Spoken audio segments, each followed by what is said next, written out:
आज मैं आपको बताने जा रहा हूँ कैसे आप घर बैठे बहरीन का वीज़ा अप्लाई कर सकते हैं। अब आपको किसी एजेंट के पास जाने की ज़रूरत नहीं है, अपना एक्स्ट्रा पैसा लगाने की ज़रूरत नहीं है। अस्सलाम वालेकुम, आप देख रहे हैं मेरा यूट्यूब चैनल इंफोटेनमेंट बाय मुकर्रम। आप उम्मीद है आप सब लोग खैरियत से होंगे। आप जहाँ कहीं भी हैं अल्लाह ताला आप सबको खुश रखें। तो आज का टॉपिक है कि आप घर बैठे किस तरीके से बहरीन का वीज़ा अप्लाई कर सकते हैं और आपको अब किसी एजेंट के पास जाने की ज़रूरत नहीं है। आज मैं आपको बताऊंगा कि कैसे आप घर बैठे ऑनलाइन वीज़ा अप्लाई कर सकते हैं और आपको वीज़ा अप्लाई करने के लिए कौन कौन सी चीज़ें चाहिए हैं, कौन कौन सी रिक्वायरमेंट है जो कि आपको पूरी करनी है। आपको मैं बताने जा रहा हूं कि आपको वीज़ा अप्लाई करने के लिए, ई वीज़ा अप्लाई करने के लिए कौन कौन से डॉक्यूमेंट्स की ज़रूरत पड़ेगी। उन चीज़ों में सबसे पहले जो इम्पोर्टेंट डॉक्यूमेंट्स आपको चाहिए, अगर आपने पाकिस्तान में बैठकर वीज़ा अप्लाई करना है बहरीन के लिए, तो आपको जो चीज़ चाहिए वो सबसे पहले आपकी बैंक स्टेटमेंट। उस बैंक स्टेटमेंट लास्ट 3 मंथ की आपको बैंक स्टेटमेंट चाहिए। उसमें आपको क्या चाहिए कि आपके बैंक स्टेटमेंट में ये बैलेंस शो हो कि आपके पास जो है इस वक्त जब आप वीज़ा अप्लाई करने जा रहे हैं आपके पास बहरीनी दिनार के इक्वल यानी 300 BD के इक्वल, चाहे वो पाकिस्तानी करेंसी में या किसी भी और करेंसी में आपके बैंक अकाउंट में पैसे पड़े होने चाहिए, तो तब भी आप वीज़ा अप्लाई कर सकते हैं। वो आपको लास्ट 3 मंथ की स्टेटमेंट शो करवानी है। अगर लास्ट 3 मंथ की नहीं भी है लेकिन आपके अकाउंट में मौजूदा जो रकम है अप्लाई करते वक्त वो 300 BD के इक्विवेलेंट होने चाहिए।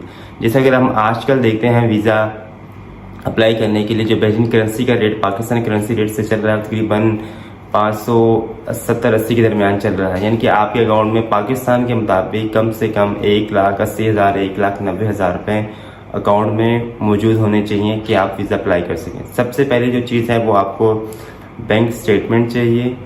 दूसरी चीज़ जो अगर आपने ये सबको आपको पता होगा पहले से, अगर नहीं पता तो आपको बता देता हूँ कि अगर आपने किसी भी मुल्क का वीज़ा अप्लाई करना है, विजिट वीज़ा अप्लाई करना है, तो आपके पास रिटर्न टिकट मौजूद होनी चाहिए।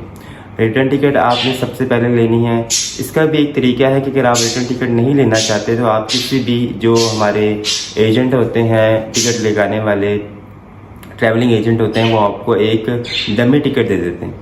यानी कि वीज़ा अप्लाई करने के लिए जो कि आपको टिकट चाहिए होती है वो एक ओरिजिनल टिकट होती है, लेकिन वो सर्व करती है, उसको हम डमी टिकट के तौर पे कहते हैं। वो आपको ज़्यादा महंगी नहीं मिलती, वो आपको सस्ती मिल जाती है कि आपको वीज़ा अप्लाई करने के लिए वो आप उसको एज आ टिकट, ओरिजिनल टिकट होती है लेकिन आप उसकी फुल पेमेंट नहीं करते, वो आप टिकट ले सकते हैं। वो मैं आपको, अगर आप मुझे मैसेज करते हैं, मैं आपको पर्सनली बता भी सकता हूँ कि उससे क्या तरीक़ाकार है।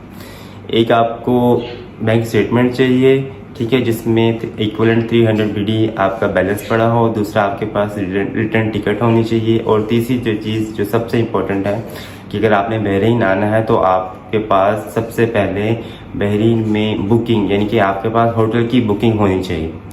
अगर तो आपका कोई रिलेटिव बहरीन में रहता है तो आप क्या कर सकते हैं, आप उसके घर का एड्रेस, उसके घर का जो एग्रीमेंट है वो आप शो कर सकते हैं कि मेरा ये भाई है या मेरा ये जो भी है कज़न है, मैं इसके पास जा रहा हूँ, आप वो भी अटैच कर सकते हैं। तो आपको वो होटल की बुकिंग की भी ज़रूरत नहीं पड़ेगी। ये आपने 3 चीज़ें लाजमी अटैच करनी है। सबसे पहले आपने बैंक स्टेटमेंट अटैच करनी है। दूसरा आपने, अगर तो आपने डायरेक्ट किसी होटल में जाना है तो आप होटल की बुकिंग वो आपको लगानी होगी।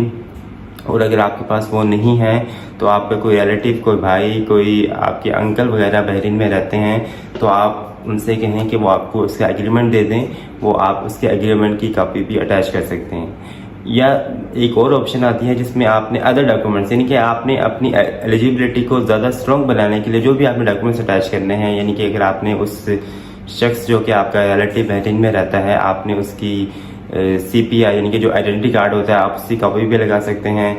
और यानी कि आपने अपनी एलिजिबिलिटी को जितना स्ट्रॉन्ग करना है आप उतने डॉक्यूमेंट शो करवा सकते हैं ताकि पता चल सके कि ये एक ओरिजिनल बंदा है, ये कोई फ्रॉड करने यहाँ पे बहरीन में नहीं आ रहा। क्योंकि वो चेकिंग करते हैं कि आप एक ओरिजिनल शख्स हो, आप यहाँ पर आके कोई गलत काम नहीं करोगे। क्योंकि आजकल क्या हो रहा है, मोस्टली जो पाकिस्तानी बहरीन से आ रहे हैं, पाकिस्तानी बहरीन में आ रहे हैं, वो यहाँ पर आ तो जाते हैं विजिट पे, लेकिन यहाँ पर उनके पास पैसे नहीं होते तो वो क्या करते हैं, यहाँ पर आके भीख मांगना शुरू करते हैं, जो कि एक अच्छी बात नहीं, जिससे कि बहुत बुरा इंप्रेशन जा रहा है पाकिस्तानियों का। तो वो यहाँ पर आके क्या काम कर रहे हैं। तो मैंने आपको 3 चीज़ें बताई हैं। एक आपको बैंक स्टेटमेंट चाहिए, एक आपको होटल की बुकिंग चाहिए या घर का एग्रीमेंट जिसके पास आप जा रहे हैं, और एक आपको रिटर्न टिकट चाहिए। तो आइए चलते हैं हम अब अपने कंप्यूटर की स्क्रीन के ऊपर कि आपने ये वीज़े को कैसे अप्लाई करना है। वीज़ा अप्लाई करने के लिए आपको अपने मोबाइल से या लैपटॉप से वीज़े की बहरीन वीज़ा अप्लाई करने की वेबसाइट है evisa.gov.bh, इस पे आपने क्लिक करना है evisa.gov.bh। यहाँ पर ऑप्शन आ जाएंगी, ये एक डिस्क्लेमर है कि मैं इसको एग्री करता हूँ, आपने इसको यस एंड एक्सेप्ट कर लेना है, आई एक्सेप्ट इट। ऑप्शन आ रही है मेन्यू में apply for an e visa, check e visa eligibility. तो दोनों में एक ही ऑप्शन आती है, मैं यहाँ पर क्लिक कर रहा हूँ चेक ई वीज़ा। यहाँ पर हम देखते हैं do you have a current residency permit of GCC country. आपके पास तो जीसीसी कंट्री का रेजिडेंट परमिट नहीं है तो आप इसको नो पे ही आने देंगे। बताना है कि आप बहरीन में क्यों जा रहे हैं, आपका पर्पस क्या। यहाँ पे मल्टीपल पर्पस हैं। उसके बाद डिटेल पर्पस कि आपका टूरिज्म में डिटेल पर्पस क्या है। यहाँ पे डिफरेंट ऑप्शन आ रही हैं। आपने मोटर स्पोर्ट्स इवेंट में हिस्सा लेना है, आपने स्टडी करने के लिए जा रहे हैं। मोस्टली जो पाकिस्तानी लोग होते हैं, जो यंग जनरेशन होती है, वो विजिट वीज़े पे जाते हैं और फिर वहाँ पे जाके काम ढूंढते हैं। मैं यहाँ पर आपको एक बात बता दूँ कि अगर आप विजिट वीज़े पे जाते हैं, बहरीन में जाते हैं, विजिट वीज़े पे आते हैं, तो आप यहाँ पर जॉब सर्च कर सकते हैं, लेकिन यहाँ पर विजिट वीज़े के ऊपर आप जॉब कर नहीं सकते। होता है ऐसे कि अगर आप यहाँ पर विजिट वीज़े पे आ जाते हैं तो आप यहाँ पे जॉब सर्च कर सकते हैं, खुद जाके प्रेजेंट कर सकते हैं, इंटरव्यू दे सकते हैं, लेकिन जॉब नहीं कर सकते। होता ही है, अगर आप विजिट वीज़े पे आ चुके हैं, वो जो कंपनी है वो आपसे के साथ एग्रीमेंट कर लेती है कि ठीक है, हम आपको जॉब का वीज़ा दे देंगे और आप अपने विजिट वीज़े को जॉब के वीज़े में चेंज करवा सकते हैं। जो अच्छी कंपनियाँ होती हैं वो चेंज कर देती हैं, लेकिन जो छोटी कंपनियाँ होती हैं वो फिर ज़्यादा पैसों की डिमांड करती हैं। तो आप पे डिपेंड करता है कि आपने कितनी स्ट्रगल की है, आप कितनी अच्छी कंपनी में अपने आप को अच्छा प्रेजेंट कर सके हो कि वो आपको वीज़ा देने के लिए एग्री हो गए हैं। तो फिर आपको बता दूं बार बार कि विजिट वीज़े पे यहाँ पर जॉब करना इलीगल है, लेकिन आप जॉब सर्च कर सकते हैं, आप इंटरव्यू देने जा सकते हैं। आप अगर आप इंटरव्यू में क्लियर हो गए हैं तो जो कंपनी है वो आपको जॉब के वीज़ा ऑफ़र करती है, तो तब आप विजिट वीज़े को अपने जॉब के वीज़े में भी चेंज करवा सकते हैं। यहाँ पे दूसरी कंडीशन में क्या होता है कि वो आपको कहते हैं नहीं जी आप दोबारा पाकिस्तान जाएं। आप दोबारा पाकिस्तान जाते हैं तो वो आपको वीज़ा जॉब का वीज़ा देते हैं, तो आप दोबारा जॉब के वीज़े पे बहरीन में आ सकते हैं। तो आप इसमें किसी पे भी क्लिक कर सकते हैं। अगर आपने यहाँ पे क्लिक करना है like journalism, transit, exhibition, conference, other पे क्लिक करते हैं तो अदर में आपने फिर बताना है कि आप क्यों जा रहे हैं। तो अगर आप फर्ज करें किसी अपने रिलेटिव के पास जा रहे हैं तो आप लिख सकते हैं फैमिली विजिट। मैं यहाँ पे फैमिली विजिट लिख सकता हूँ। और nationality show in your passport, अगर आप पाकिस्तानी हैं तो यहाँ पर हम पाकिस्तान लिख देते हैं, पाकिस्तान। यहाँ पर ऑप्शन आ रही है कि जो कोड है आपने इस कोड को लिखना है आपने। अब यहाँ पर डिफरेंट ऑप्शन आ रही हैं कि आपने कौन सा वीज़ा अप्लाई करना है। आपको ये बात बता दूं कि अब जो है वीज़ा अप्लाई करने के लिए जो 1 ईयर का मल्टीपल वीज़ा आपको बहरीन गवर्नमेंट देती है, उसमें क्या होता है कि आप मैक्सिमम 3 मंथ यहाँ पर स्टे कर सकते हैं। 3 मंथ के बाद आपको एग्ज़िट करना हो। वो आप ज़रूरी नहीं कि आप एग्ज़िट जो है वो पाकिस्तान ही दोबारा जाएं, आप सऊदी अरब का वीज़ा लगवा के वहाँ पे भी जा सकते हैं। ये मैं आपको और भी डिटेल बताऊँगा बाद में, अगर आप उससे पूछना चाहें तो आप उससे पूछ सकते हैं कि आप इस।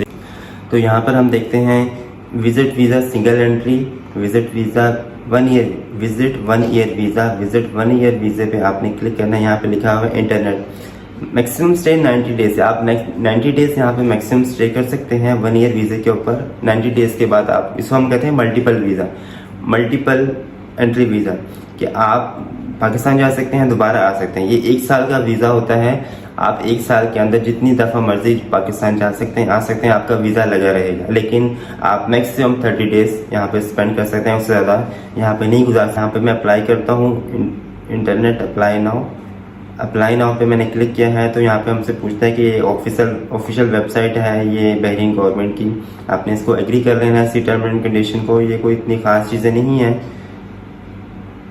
Accept.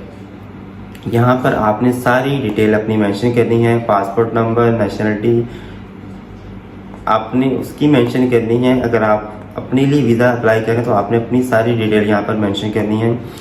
Pakistan, nationality, date of birth, आप sex, male female, country of birth, ये सारी डिटेल इतनी मुश्किल नहीं है, इजी डिटेल है, आपकी अपनी पर्सनल डिटेल है, वो आपने सारी यहाँ पर मेंशन कर देनी है। उसके बाद आपने नेक्स्ट क्लिक करना है और आप इसको वीज़े को अप्लाई कर सकते हैं। आजकल क्या हो रहा है कि गवर्नमेंट जो है वो बहुत जल्द, अगर आपके डॉक्यूमेंट्स कंप्लीट हैं तो वो 2 से मैक्सिमम 2 से वर्किंग डेज 2 से 3 वर्किंग डेज के अंदर आपको आपका वीज़ा आ जाता है।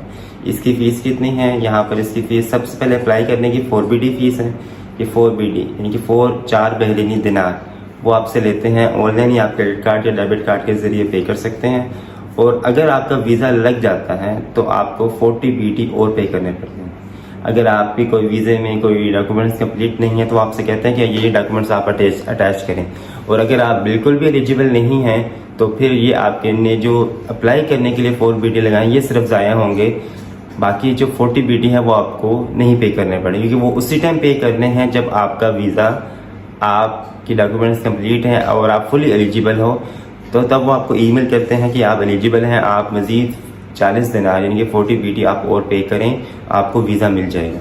तो आपने 40 दिनार और पे करने हैं तो आपका वीज़ा उसी टाइम रेडी हो जाएगा। और आजकल मैं आपको फिर बता रहा हूँ कि अगर आपके डॉक्यूमेंट्स कंप्लीट हैं तो आपको वीज़ा 2 से 3 दिन के अंदर मिल सकता है। और ये वीज़ा मोस्टली कौन लोग ले रहे हैं, जो यंग जनरेशन है वो इसलिए लेते हैं ताकि हम यहाँ पर जॉब अप्लाई कर सकें।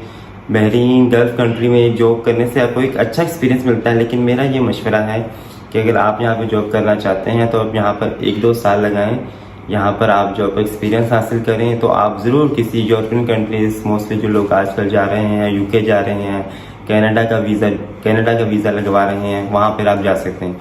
यहाँ पर आके 1-2 साल जॉब करके आप वहाँ पे जाना आपके लिए इजी हो जाता है, क्योंकि आपके पास यहाँ पे गल्फ एक्सपीरियंस हो जाता है। आप किसी भी प्रोफेशनल के माहिर हैं, आपने पाकिस्तान में अपना टाइम गुजारा हुआ है, 4-5 साल आपने लगाए हुए हैं, आपको एक चीज़ का फुल एक्सपीरियंस है, तो अब यहाँ पर आपके लिए जॉब सर्च करना, मैं ये नहीं कहूँगा ईजी होगा, लेकिन अगर आपके अंदर टैलेंट है, आप अपने आप को समझते हैं कि मैं इस काबिल हूँ कि मैं यहाँ पर अप्लाई कर सकता हूँ, तो आप यहाँ पर ज़रूर अप्लाई करें। आपको बस आपको जितनी आप मेहनत करेंगे उतना ही आपको फल मिलेगा। और बाकी सब आपकी वालिदैन की दुआएं आपके साथ होनी चाहिए। मेहनत करेंगे तो आपको इंशाल्लाह फल ज़रूर मिलेगा। और अगर आपको कुछ भी चीज़ पूछनी है तो आप मुझे मैसेज कर सकते हैं, इस वीडियो में कमेंट कर सकते हैं। आपको कहीं भी चीज़ पे कोई मुश्किल आ रही है तो मैं आपको डिटेल से बता सकता हूँ कि आप कैसे इस मुश्किल को दूर कर सकते हैं। अपना बहुत सारा ख्याल रखिएगा। और अगर आप मेरे चैनल पे नए हैं तो मेरे चैनल को सब्सक्राइब करें, लाइक करें। आपका बहुत शुक्रिया। अल्लाह हाफिज़।